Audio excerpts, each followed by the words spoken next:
Hello students, welcome back for another week. I'm going to take you through some of the different elements of writing for new media, some of which you may be familiar with already or should be with this class. And I want the focus going forward to largely be on blogs because I think that that's a very important subject of interest, and unfortunately there's not enough dedicated to it in our book. However, I can share with you my professional insight in that regard and compensate in that matter with our lectures. So let's delve right in.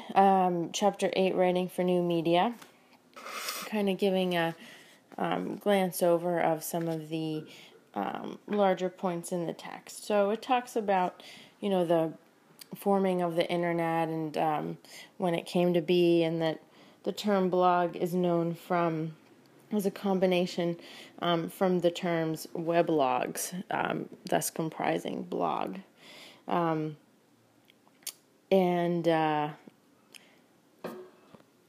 chapter really emphasizes the importance of using the internet for search from a fashion perspective, and what that can mean in helping you, whatever kind of new media that you're working for, writing to, and just understanding the power of the internet. And I think that you guys all pretty much are there, since you're probably going to use it for most of this class and for most of your classes in general as a research tool. And it talks about convergence, which is the practice of sharing and cross-promoting content from various media, some interactive through newsroom collaborations and partnerships. And so this talks about kind of ways to disseminate information that is collaborative and in sync across a variety of different platforms. So newspapers, magazines, broadcast media, and online. And so there's different ways to think about convergence, as well as writing for online. And so unlike writing for print, which is linear in the organization of your writing, so you expect a reader to move through the passage you're writing pretty much from start to finish, maybe some light scanning, but pretty much reading every word. For online, it's assumed that readers are going to read in a non-linear way. So scanning and skimming the information to kind of get what the reader is seeking, but it's not really going to be in a conjointed form of reading through everything in the piece, and also having some basic assumption that the piece online will be organized and be able to be searched in a way that will make it easier for the reader. And so there's different ways that when you write for online, for a website or newspaper, that you can kind of enhance your pieces to make them more web friendly. And so one of the major ways to do it is via lists. So to do a list article or list post can really help you pinpoint and keep the reader engaged by having like a numerical value or bullet points or some sort of way to kind of break up the piece and keep them engaged, because they know, as a predictor that there's more information coming.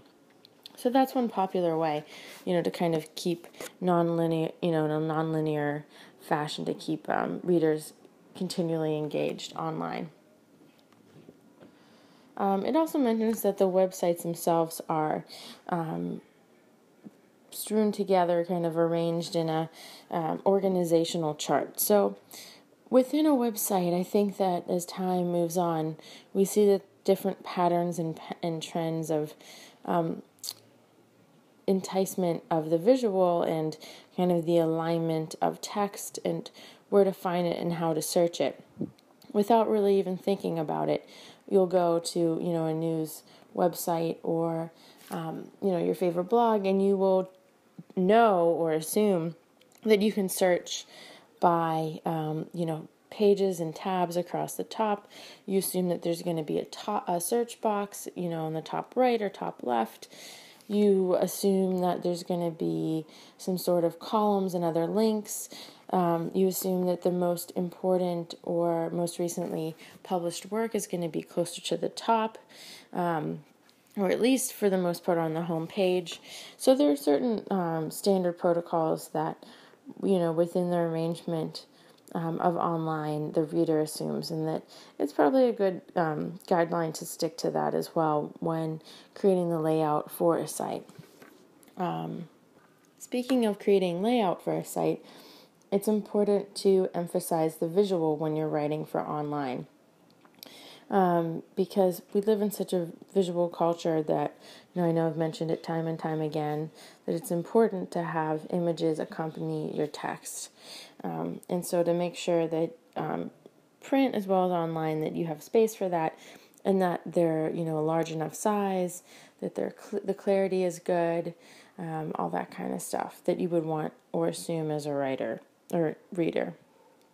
Remember, too, that brevity is important, so cut excess copy down. Make sure that your piece isn't too repetitive within itself.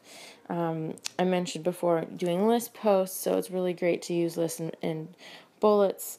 And this really helps when we go back to chapters 1 and 2, kind of what we talked about the writing process in crafting an outline and shaping your piece. That when you have, heads and subheads and main points and paragraphs and then many ideas within it, it's so much easier when you lay it out ahead of time when it comes to executing it itself.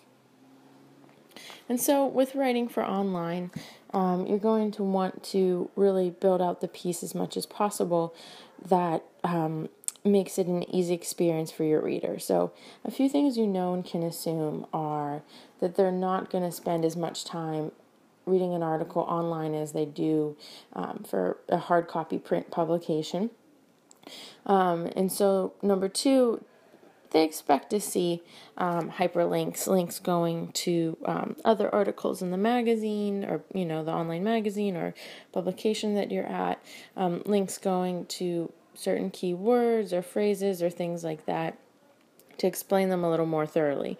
And so this is a great technique and definite thing to use is to add in links, because then if you link to a word or a person or a place, the link will do all the work for you.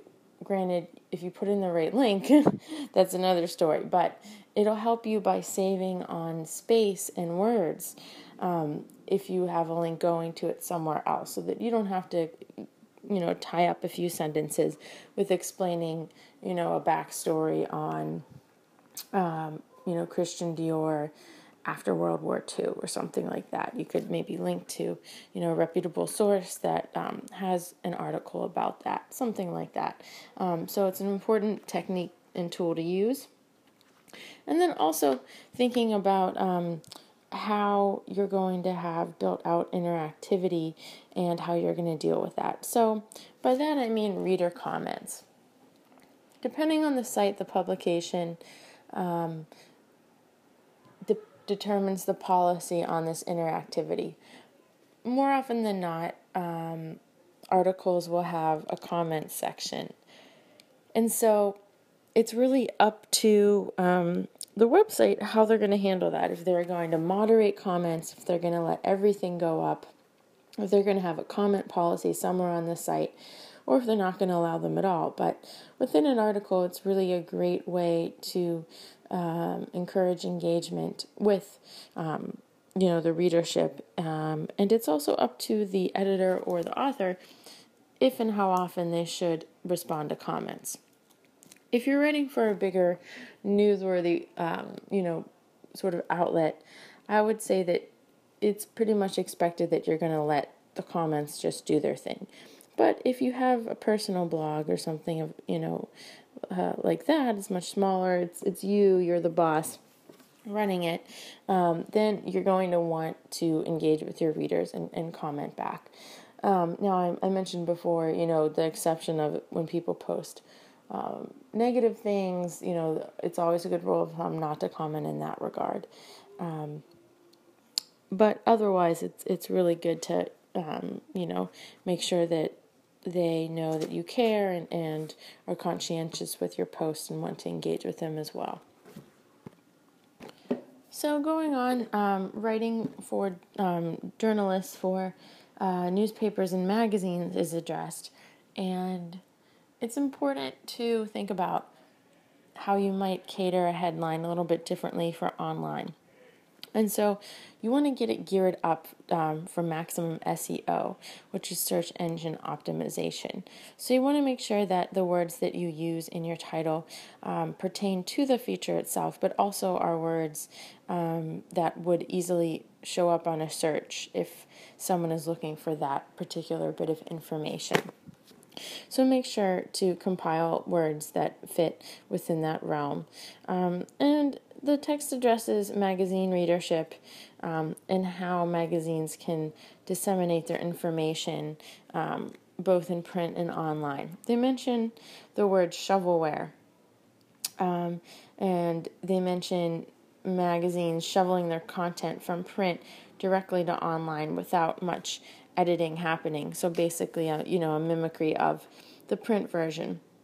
And so the assumption here in the text is that it says, such duplication fails to take advantage of the unique characteristics of online media, which is absolutely true. Content should be catered to each audience and, of course, the platform in which it's found.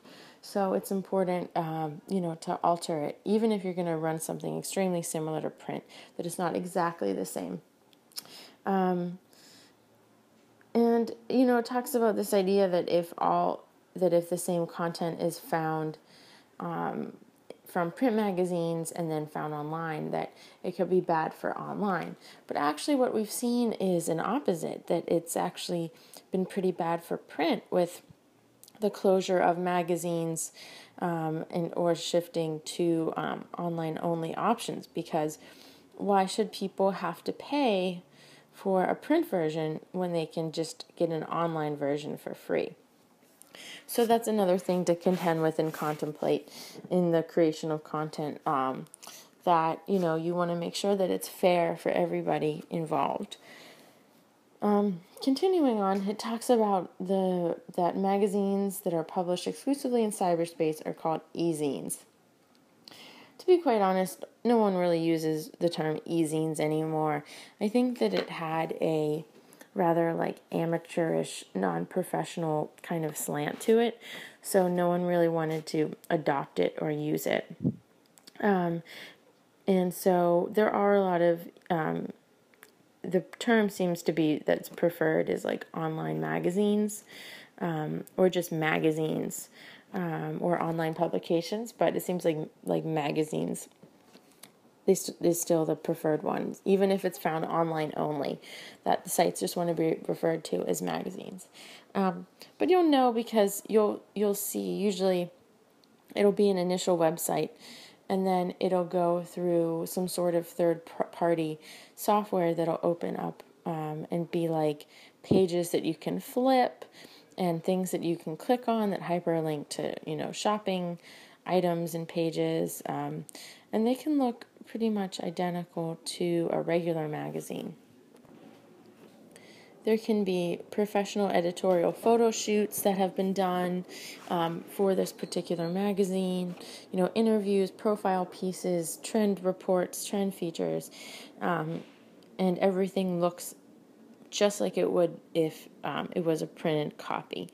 And so there are some companies that specialize in converting print magazines to an online flippable version, and some of these require subscriptions, but the online ones only really seem to be for the most part free, which is pretty cool, I think.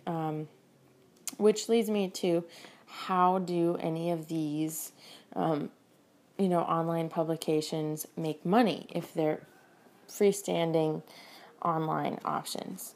Well, with blogging, the best thing that really can come from, your blog as far as revenue goes is just merely through advertising. And so there's different ways in which you can have advertising. You can have advertising that is in the prime premium spots on your site. So like the header and the top of the page and the sidebar, they call that like above the fold, when it's pretty much the premium space on the site. So you can have advertising like that. You can have sponsored posts. You can have hyperlinks that are like an affiliate program that let you monetize them whenever a reader clicks through and buys something.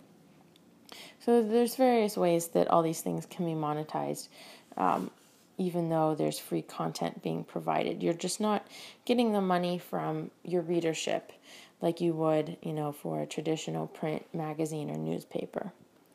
So there's some talk about advertising and how Super Bowl is very important still for broadcast media advertising. However, they've been kind of merging with online by creating microsites that usually are up, for weeks or days before the Super Bowl to build engagement and interactivity with, a viewership before the ad even airs. And so this can be, usually there's an incentive for people to do it through these microsites. Like there's like a giveaway involved of some sort, some sort of monetary compensation, or there's a tie-in with social media. So there's like a hashtag that you can use, maybe to be part of the ad campaign or something like that. So there's various ways in which, new media is merging the convergence with broadcast and other forms to kind of keep things feeling fresh and new. Direct marketing is also mentioned. This can be through email newsletters that come in, as well as recommendations that are correlated based on your previous purchase history. And so it talked about Amazon really being a great purveyor of that. And if you've ever shopped on Amazon, you know that things pop up, that are like-minded with what you purchased, which usually can lead to even more purchases. So I think they've been pretty successful with that since they've expanded so rapidly. Also addressed is public relations and web-based newswires. It mentions a few of the bigger ones like Business Wire and PR Newswire. There's also Meltwater News. And so basically these are lists that hold tons of information about journalists. So let's say I'm a publicist and I need to pitch my new beauty clients, product to editors for online media that work in New York City. And so I can use one of these third parties to use their list and send it out for a fee, of course. So this is relatively popular, especially if you don't really, as a publicist, have a strong contact list that you can use something like this to go through. We're not really going to go into it too much in this class, but along with new media comes ebooks, so web book writing and publishing. And most books these days come in a digital format so that you can, use them on your iPhone or iPad. You can use them on your Kindle. They also come in audiobook format nowadays. I feel like that's becoming more and more popular thanks to the rise of the podcast. So there's a bunch of, different options. Of course, books still come, you can buy an actual book. But ebooks give you the option of reading them online or downloading and printing them out for in-hand copy. And usually they tend to be a little bit cheaper. So there's value sometimes in going with that if you're looking to save money.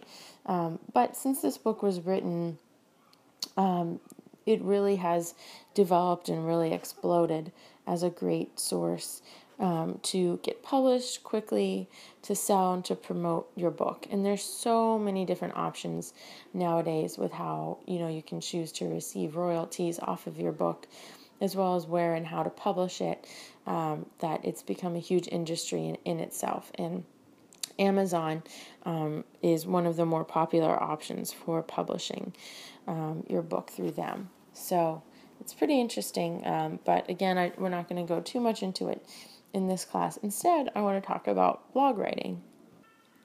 So according to our text here, they say blogs are usually presented in journal style and are updated each day. Since blogs are personal and tend to advocate the interests of the author, blogs are not considered journalistic sources. They are created to promote the interests or views of the blogger. And I think that, at one point this was relevant, but blogs have evolved to mean so much more and include so much more. And that there's such a wide variety of blogs out there on a variety of subjects from people with a variety of experience that it's hard to kind of mask it under one sort of generalization or title. There's just so much now you can do. And I think that it's incredible and amazing.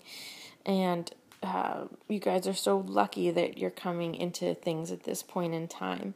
And a lot of, the work in this regard has been paved already so that you can just kind of get in there and execute your vision instead of having to figure out how to write HTML or upload images and all these things. It's pretty much has really handy tools and tabs that do all that converting for you. So it's pretty incredible, and it's definitely becoming, part of the future wave of fashion and writing, and so it's something important to dabble with, despite, wanting to do hardcore journalism, or even, maybe not even to do writing, but it's just, I think, a good tool to have and to understand, because any sort of business that you have, you may want to create a blog component for it.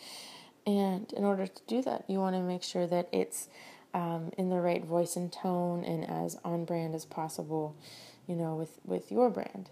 And so to understand the ins and outs of that now can really help you in the long run. I implore you to pay attention to different brands and designers that you really like and see if they have some sort of blog or blog-related feed on their website that you can kind of take a look at. So let's go into it. The quote from the book: during Fashion Week, fashion bloggers bring information about the fashion shows to their audience almost instantaneously. Some fashion industry experts feel that this trend is changing the way fashion is reported and is giving the consumer more control and ownership of fashion. And to that I say, absolutely. The dissemination of information, especially at such a rapid speed, is sure to be a game changer.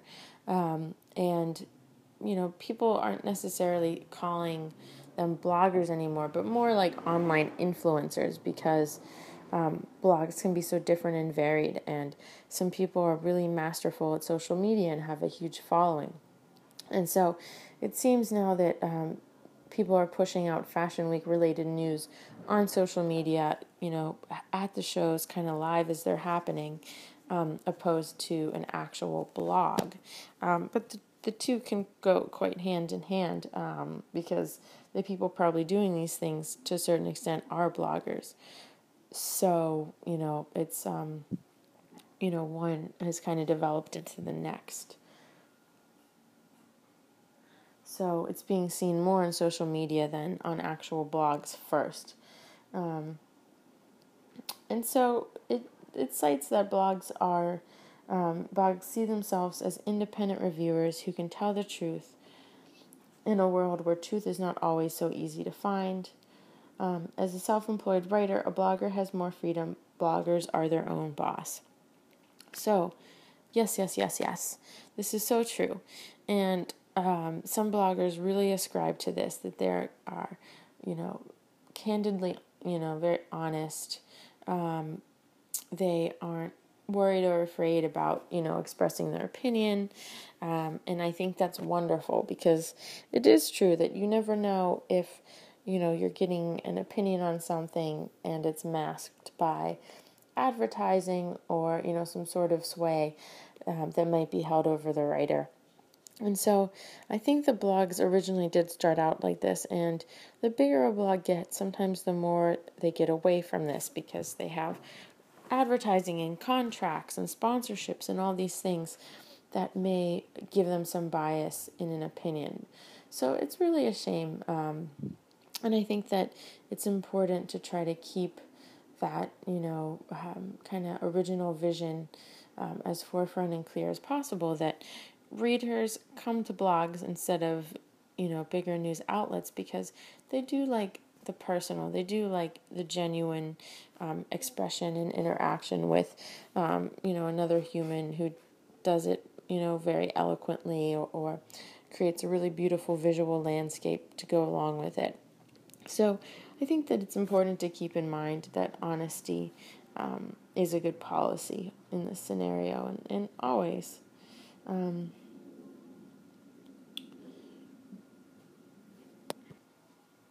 So that brings me to my next point of going into a blog, creating a blog, things to kind of do at first that are important, that really define who you are, what your blog is, what it's going to do. And so the first thing you want to do is kind of write your mission statement or an about statement.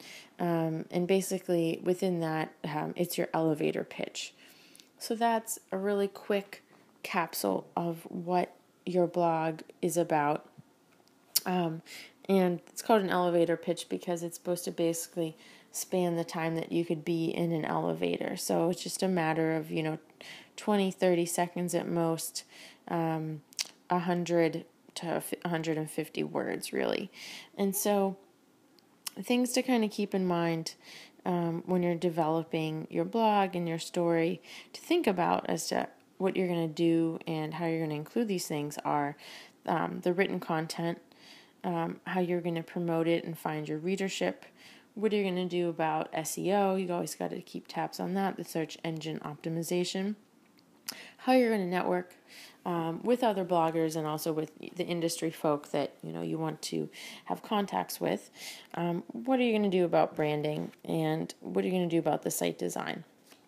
And so all of those things can be surmised into your elevator pitch that is your about your mission, which then you can go and recycle and use bits and pieces of it across various other ways that you will promote it. So, for example, if you're creating a tagline for your blog, which most blogs have, you want to think about your elevator pitch in that. Clearly, you can do more of an expansive about section based on your elevator pitch. You want to think about this elevator pitch because when you meet people and you tell them you have a blog and they say, what is it about? And you're having a conversation with them, you want to be able to basically give them your elevator pitch. You don't want it to be too long-winded. You want to get right to the point. You want to make sure that any sort of other materials you have, physical or digital, reflect, the blog's mission. And so that can be anything from business cards to your email signature to social media profiles. So despite having gotten into blogging for personal interest or because you think it could be a vital stream of revenue, or you just love fashion and writing, all those things are important. The one thing to keep in mind is that it's very rare that any sort of blog is an overnight success. It usually takes a lot of work in a myriad of ways and a lot of time put into it before you're going to see comments, you're going to see results, you're going to start to see some traction in page views and people finding your blog and clicking to it and going there. And so oftentimes students ask me, like, how can I put my blog out there? What are the things that I can do so that, others can find my blog and I can get a readership? And the answer is that there's no straightforward answer. It really comes down to effort and timing, and really at the end of the day, how good your content is and how great your site looks. Because if your site looks like really juvenile and poorly designed, hard to read, sloppy, you don't update it often, the writing's bad, there's lots of mistakes, even if someone does find your blog, they'll probably never come back, because how can they know you're a trusted source when they don't know you and all they really have to go off of is your visuals, and your visuals are not good. Your writing's not good. Your design's not good. It's just a mess. So that's really something to keep in mind, that you should wait to promote your blog in any capacity until you feel like you've built enough of an identity to your blog, enough information is on there via content, and it's, you're confident that it's visually pleasing. It's where you want it to be. So usually for most bloggers, if you're blogging consistently, and so by that I mean minimum once a week, every week, and you're also, coordinating that with some social media, and making sure that you have all those channels kind of growing and set up, then it could be time to promote your blog post. And so the number one way that you can do it is you can promote it to other bloggers. You can find other bloggers that do similar things to you, or blogs that you admire, and see if they might consider linking to you in a post or putting you on their blog roll. Something of that nature, to kind of exchange links, or maybe even do like a giveaway together, something to kind of tie your two entities together, that hopefully would be mutually beneficial. Of course, social messaging is very important. So building up your social networks, and being consistent with them, and putting your information out there in a way that isn't too promotional, isn't bombarding too much, but the right mix. So it's a little bit of content about your blog, probably a little bit about you, cool things you're experiencing doing, just so it's not so heavily promotional that you just are having, all the posts from your blogs go up there. Social bookmarking is a way that you can grow blogs. So basically, there are these conglomerate sites that cycle through categorized content, and people subscribe to them to kind of find new articles and sites and fresh ideas. And so some of the more popular ones have been called like Dig, D-I-G-G, Delicious, Stumble Upon, and you can submit your content to them so that they can then have them in their cycle of people who, let's say, you categorize it as fashion, and so all of the people who check out the site, that are interested in fashion, it'll now be in part of their feed. Of course, other links on the internet. You can put links out there, in a variety of ways. But one way is to make sure that you're doing the most that you can internally with your links. So if I'm writing about, let's say, cuff bracelets today, but I wrote about cuff bracelets 3 months ago, it probably would serve me well to link to that article within mine. Or if you're using WordPress and you're running it as your own hosting, you can add a plugin, which is basically an app that may help you with that. So one popular one I think is called nRelate. And so at the bottom of your post, it will do an algorithm that will then pop up, posts that have similar keywords to the one that you've just written. Because the goal is to keep your reader there, to keep them engaged, to keep them clicking so that they, find other interesting articles and information on your site to keep them there. So another way to promote your blog is to have a newsletter. There's plenty of free options that you can use for this. So I think one is called like FeedBurner is a big one that was acquired by Google, which I think a lot of bloggers starting out use.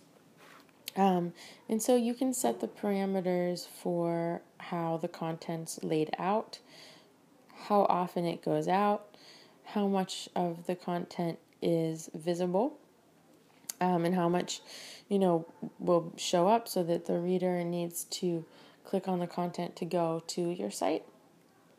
And you can decide if it goes out, on certain days or if it goes out as soon as you have new content, all that kind of thing.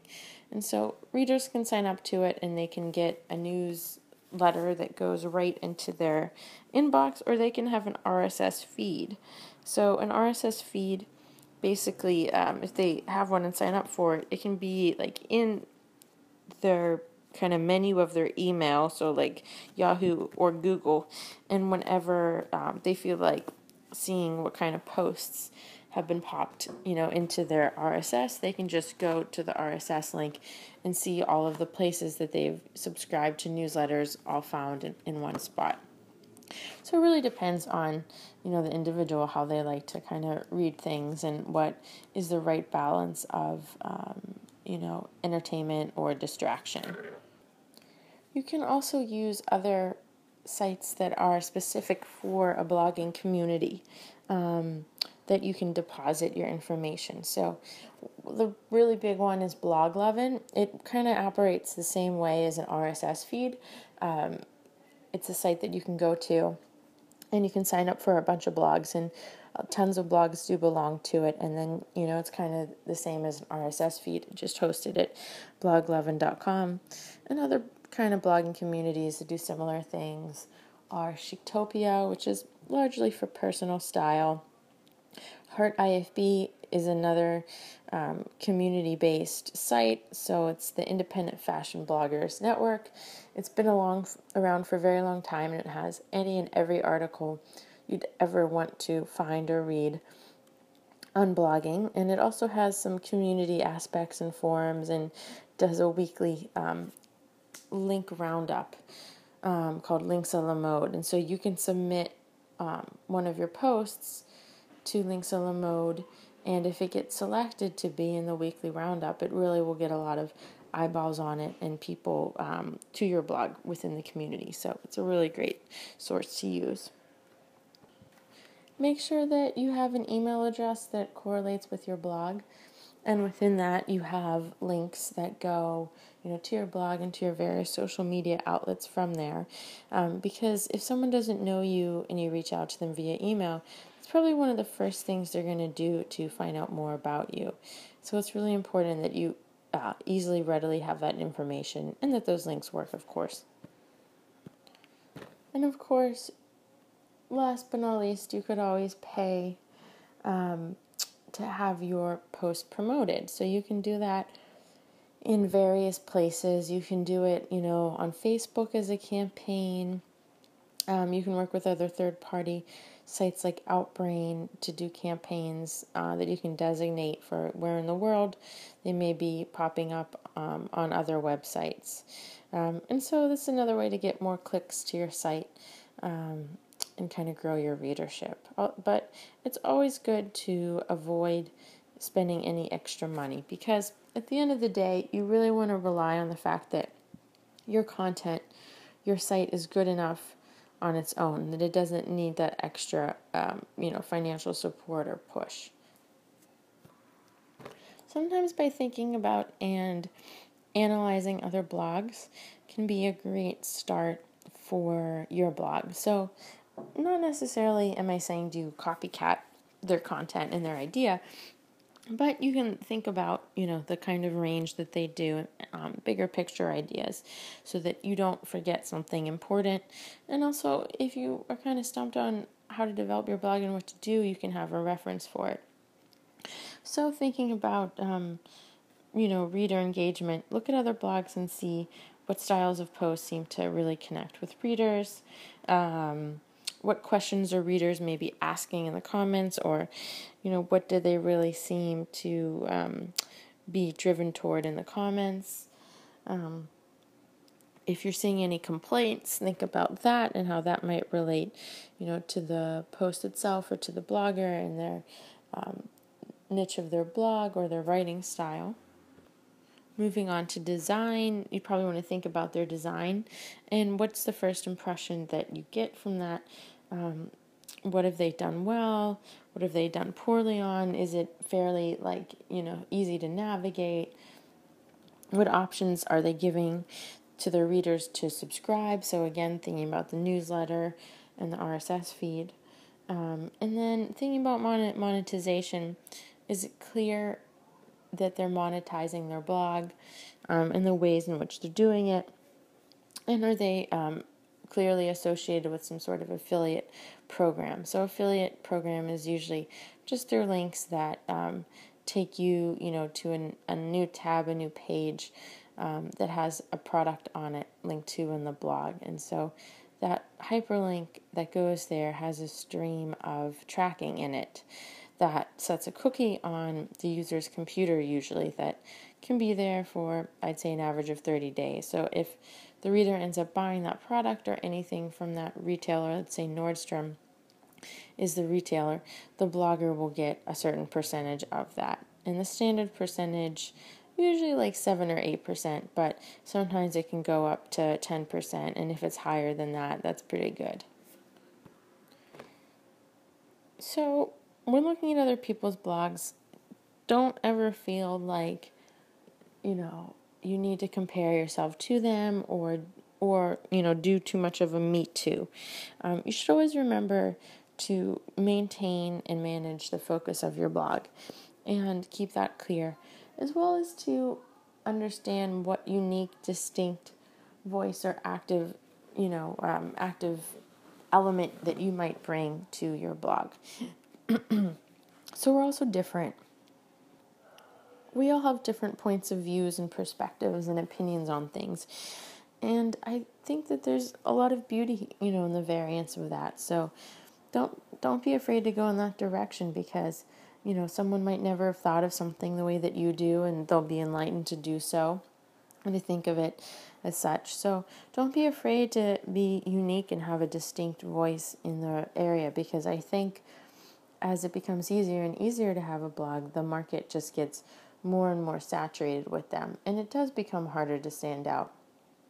So I think by, being your authentic self, that's really the best mode that you can use to do it. Just like for a newspaper or a magazine, it's important once you've, kind of defined your elevator pitch, your about section, you have content going to your blog, you want to make sure that you continue to have content to your blog.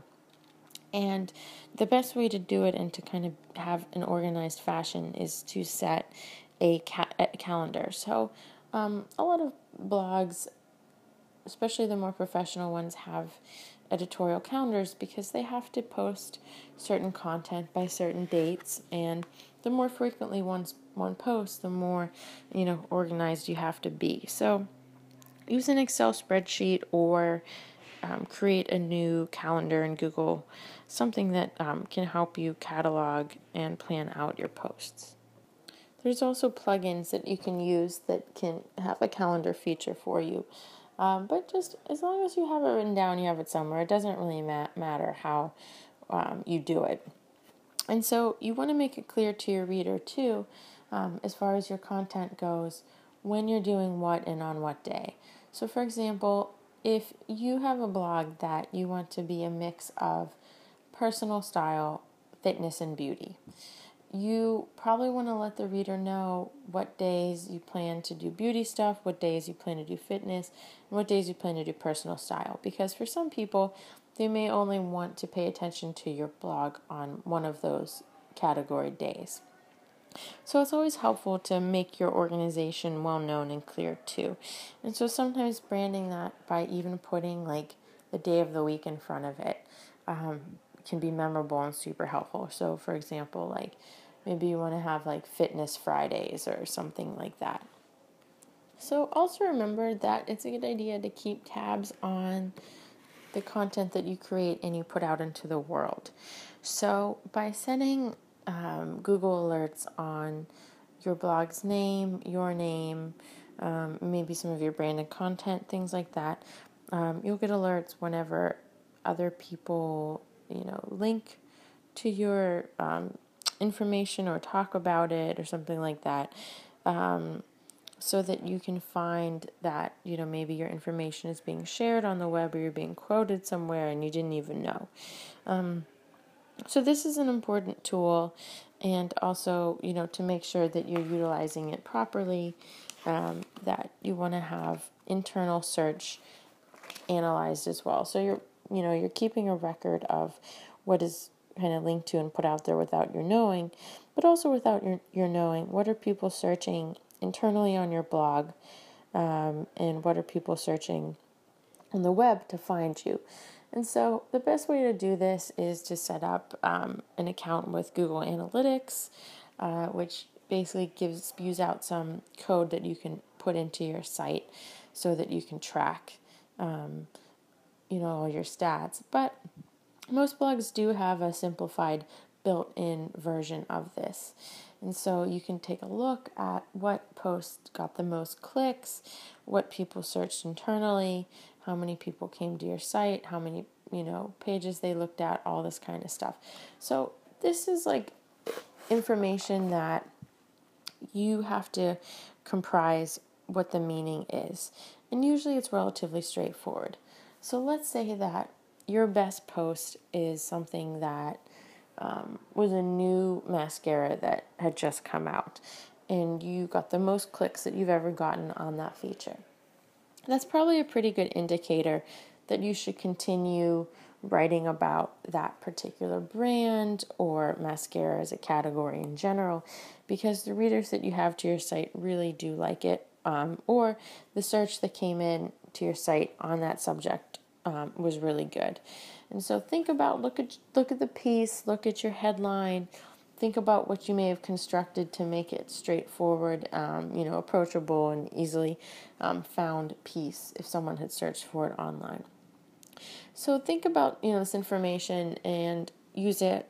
Make sure that you look at days to see maybe what, it could just happen to be that Wednesdays are always a really good day and that people have more time to read things on Wednesday. So no matter what kind of content you put on Wednesday, it may generally do better than most.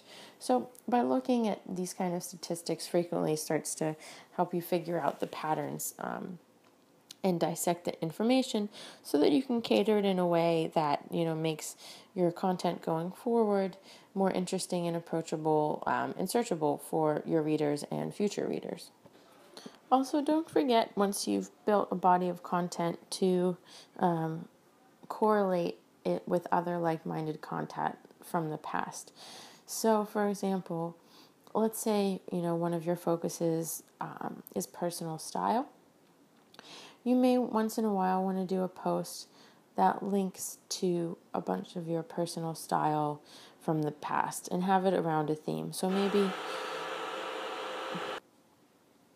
Sorry about that noise. So maybe what you do is the theme might be like a pair of white jeans that you've worn on like 6 different occasions in personal style posts. So you could have like one lead-in image and then links to all the other ways that you've worn them. That can be something really interesting and kind of propel readers to click through. So don't forget about past content. There's ways to bring it back to current day that also will help you with search and keeping your readers, engaged and going deeper into your older content and keeping them at your site. Last but not least, if you're not really sure where to go with your blog or how to design it or what kind of content or how you can make money or how to do anything, it's always great to look at other blogs, but also don't forget, look at a magazine. Magazines are such a familiar source for you that you can extrapolate a lot of information from them, and maybe even inspire some creativity as well.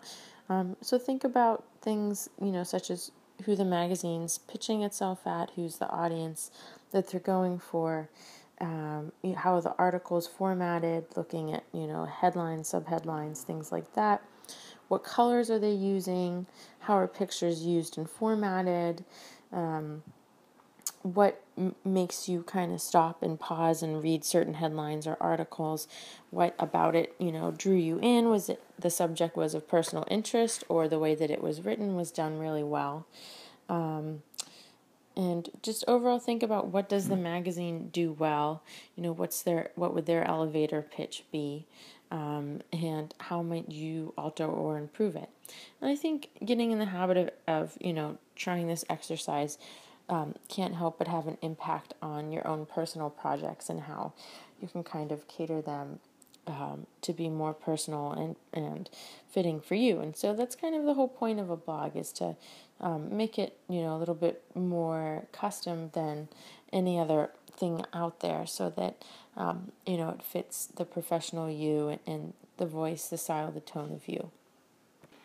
Remember, too, that a blog can be such a great gateway to other convergence. So by convergence, I mean a mixing of the different forms of media.